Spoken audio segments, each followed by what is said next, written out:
वन्दे मातरम् सुजला Suphala Malay शीतलम्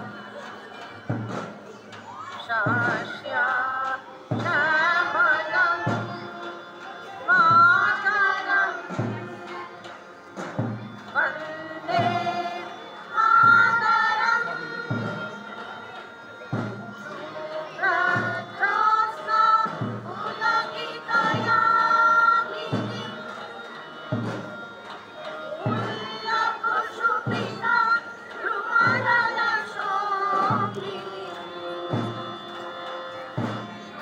शुभ्रज्योत्स्ना पुलकितयामिनीं पुल्लकुसुमिता द्रुमदलशोभिनीं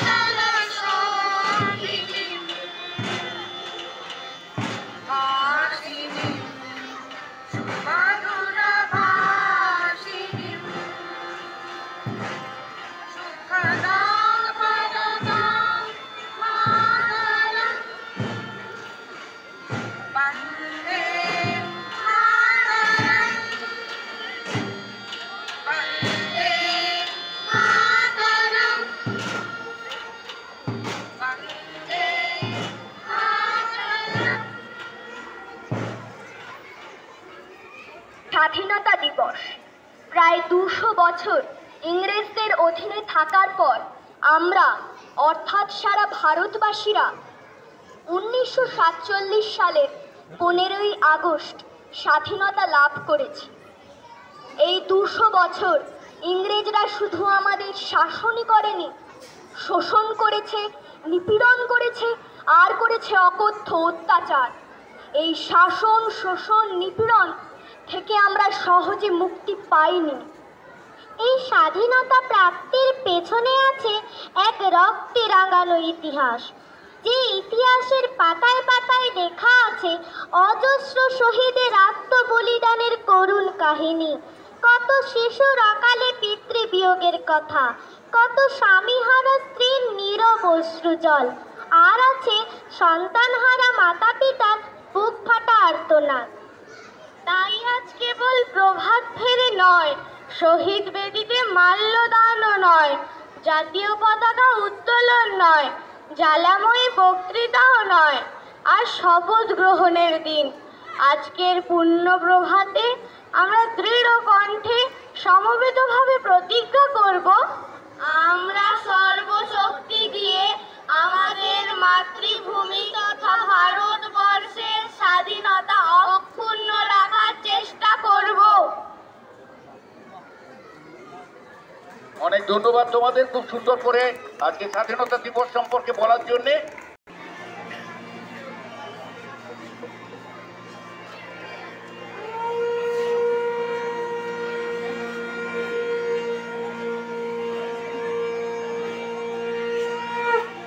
বাংলাদেশের হৃদয় হতে কখন আপনি তুমি এই অপরূপ রূপে বাজিত হলে জননী।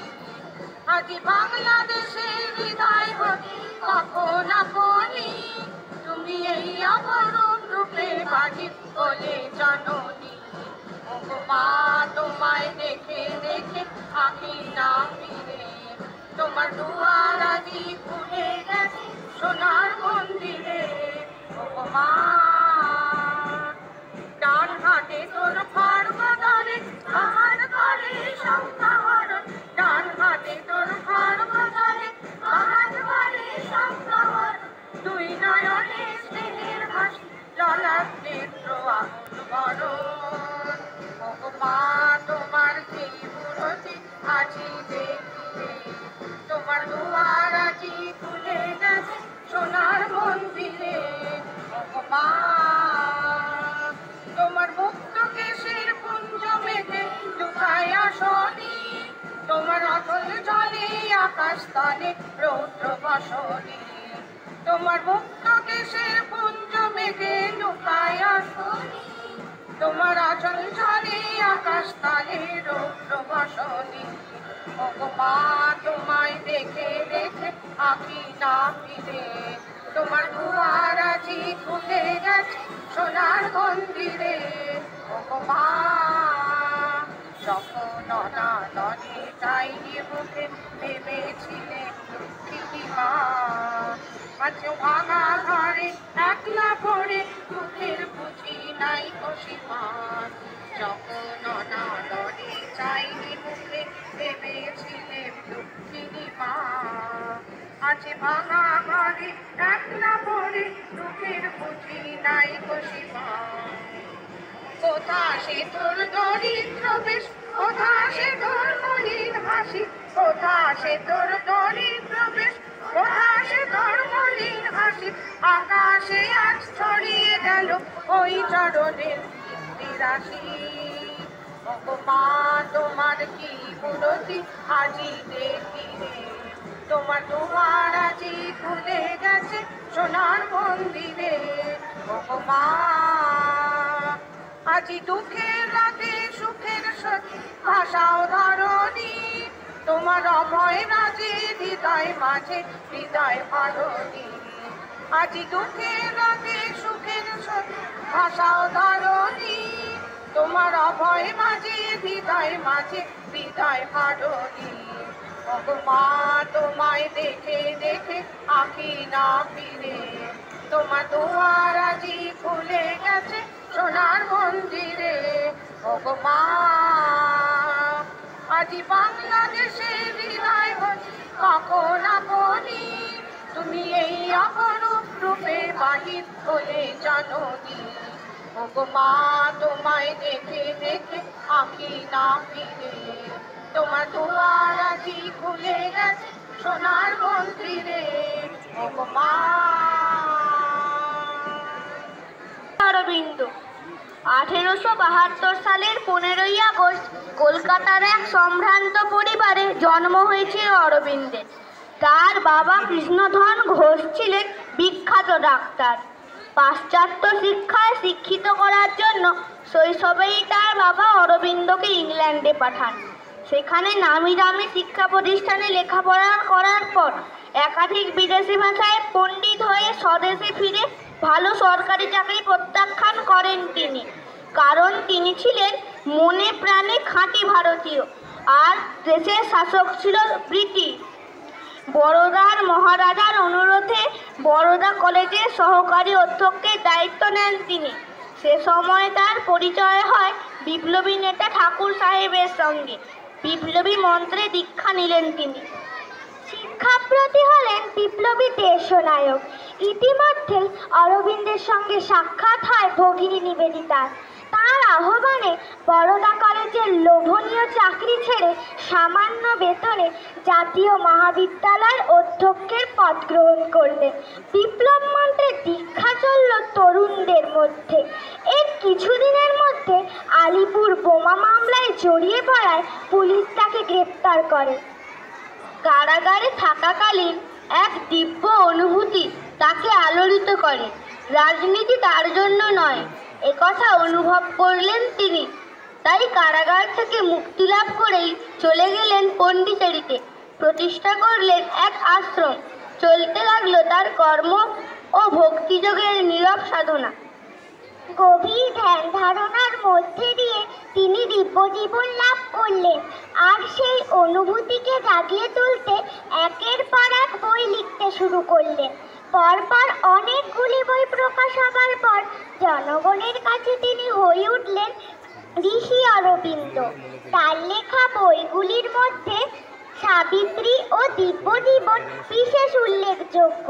জীবনের শেষ কয়েকটি বছর তিনি একান্তে বসে যোগ সাধনা করেছেন।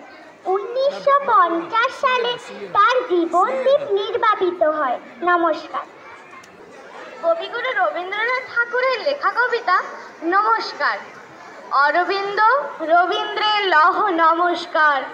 হে বন্ধু, হে দেশবন্ধু, স্বদেশ আত্মার বাণী মূর্তি তুমি। তোমা লাগি নহে মান, চাহ নাই কোনো ক্ষুদ্র কৃপা। ভিক্ষা লাগি বাড়াওনি আতরাঞ্জলি।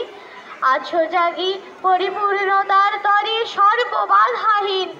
যার লাগি নরদেব চিররাত্রি দিন তব মগ্ন। যার লাগি কবি বজ্র রবে গিয়েছেন মহাগীত, মহাবীর সবে গিয়েছেন সংকট যাত্রায়। যার কাছে আরাম লজ্জিত শির নত করিয়াছে, মৃত্যু ভুলিয়াছে ভয়, সেই বিধাতার শ্রেষ্ঠ দান আপনার পূর্ণ অধিকার। চেয়েছ দেশের হয়ে অকুণ্ঠ আশায়, সত্যের গৌরব তৃপ্ত প্রদীপ্ত ভাষায়, অখণ্ড বিশ্বাসে। তোমার প্রার্থনা আজি বিধাতা কি শুনেছেন, তাই উঠে বাজি জয় শঙ্খ তার। তোমার দক্ষিণ করে তাই কি দিলেন আজি কঠোর আদরে, দুঃখের দারুণ দ্বীপ আলোক যাহার জ্বলিয়াছে, বিদ্ধ করি দেশের আধার। ধ্রুব তারকার মতো জয় তব জয়। কে আজ ফেলিবে অশ্রু, কে করিবে ভয়, সত্যের করিবে খর্ব কোন কাপুরুষ, নিজেরে করিতে রক্ষা কোন অমানুষ। তোমার বেদনা হইতে না পাইবে বল, মোছরে দুর্বল চক্ষু মোছ অশ্রু জল। যিনি নানা কণ্ঠে নানা কণ নানা ইতিহাসে, সকল মহৎ কর্মে পরম প্রয়াসে, সকল চরম লাভে দুঃখ কিছু নয়। ক্ষত মিথ্যা ক্ষত মিথ্যা মিথ্যা সর্বভয়। কোথা মিথ্যারাজ কোথা রাজদণ্ড তার, কোথা মৃত্যু অন্যায়ের কোথা অত্যাচার। ওরে ভীরু ওরে মূঢ় তোলো তোলো শির, আমি আছি তুমি আছো সত্য আছে স্থির। এ উদাত্ত সঙ্গীতের তরঙ্গ মাঝার, অরবিন্দ রবীন্দ্রের লহ নমস্কার।